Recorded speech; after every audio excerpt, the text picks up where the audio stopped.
Cheating, forgery ఆరోపణలు ఎదుర్కొంటున్న fake IAS officer పూజా ఖేడ్కర్ కు ఢిల్లీ హైకోర్టులో స్వల్ప ఊరట లభించింది. తక్షణ కస్టడీ అవసరం లేదని, అరెస్ట్ నుంచి ఆగస్టు 21 వరకు రక్షణ కల్పించింది ఉన్నత న్యాయస్థానం. ముందస్తు బెయిల్ కోసం పూజా పిటిషన్ వేసిన నేపథ్యంలో ఢిల్లీ పోలీసులకు కోర్టు ఈ మేరకు ఆదేశాలిచ్చింది. పూణేలో ట్రైనీ సహాయ కలెక్టర్గా విధులు నిర్వర్తిస్తున్న సమయంలో పూజా ఖేడ్కర్ పై అధికార దుర్వినియోగంతో పాటు యూపీఎస్సీలో ఫేక్ అఫిడవిట్ సమర్పించారనే ఆరోపణలొచ్చాయి. దీనిపై దర్యాప్తు చేపట్టిన యూపీఎస్సీ పూజా ఖేడ్కర్ ఐఏఎస్ ఎంపికను రద్దు చేసింది. దేశంలో ఆర్థిక అరాచకత్వం సృష్టించేందుకు కాంగ్రెస్ కుట్ర చేస్తోందని BJP ధ్వజమెత్తింది.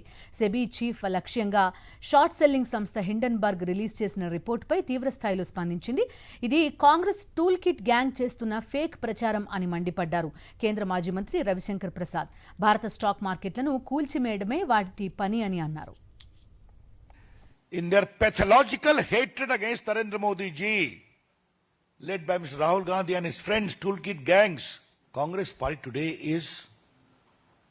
has developed a hatred against India itself. अगर भारत का स्टॉक मार्केट गड़बड़ाएगा तो स्मॉल इन्वेस्टर्स परेशान होंगे कि नहीं?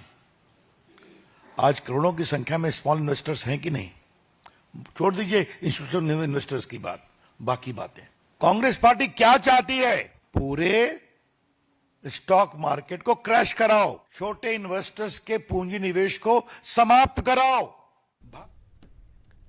SEBI chief Madhavi puri Butch రహస్య పెట్టుబడులకు సంబంధించి హిండెన్బర్గ్ విడుదల చేసిన నివేదికపై జేపీసీ విచారణకు డిమాండ్ చేసింది విపక్ష కాంగ్రెస్. చైర్మన్పై ఆరోపణలతో సెబీ సమగ్రత, విశ్వసనీయత ఘోరంగా దెబ్బతిందని ఆరోపించింది. ఇప్పటి వరకు సెబీ చైర్మన్ ఎందుకు రాజీనామా చేయలేదని ప్రశ్నించారు ప్రతిపక్ష నేత రాహుల్ గాంధీ. ఇన్వెస్టర్ల కష్టార్జితం కొట్టుకుపోతే ఎవరు బాధ్యత వహిస్తారని నిలదీశారు. హిమాచల్ ప్రదేశ్లో వరద బీభత్సం సృష్టించింది. ఎగువన కురుస్తున్న వర్షాలకు ఉనా జిల్లాలోని జైజోన్చో వాగు ఉప్పొంగడంతో కారు కొట్టుకుపోయింది. ఈ ప్రమాదంలో 9 మంది మృతి చెందగా 2 గల్లంతయ్యారు. మృతుల్లో 8 మంది ఒకే కుటుంబానికి చెందినవారు కాగా మరొకరు డ్రైవర్. ఉనా జిల్లాలోని డెహ్రా నుంచి పంజాబ్లోని ఎస్బీఎస్ నగర్ జిల్లా మెహ్రోవాల్ గ్రామానికి ఓ వివాహానికి హాజరయ్యేందుకు ఎస్యూవీలో ఒకే కుటుంబానికి చెందిన 11 మంది డ్రైవర్ వెళ్తున్నారు. భారీ వర్షం కారణంగా ఉప్పొంగి ప్రవహిస్తున్న జైజోన్చో నదిని దాటుతుండగా వారి వాహనం కొట్టుకుపోయింది. ఎన్డీఆర్ఎఫ్ సిబ్బంది రంగంలోకి దిగింది. వాగు నుంచి 5 మహిళలు సహా 9 మంది మృతదేహాలను వెలికి తీసింది. గల్లంతైన 2 కోసం గాలింపు చర్యలు చేపట్టింది. వాగు ఉధృతంగా ప్రవహిస్తుండటంతో దాటొద్దని స్థానికులు హెచ్చరించినా డ్రైవర్ పట్టించుకోలేదని పోలీసులు తెలిపారు.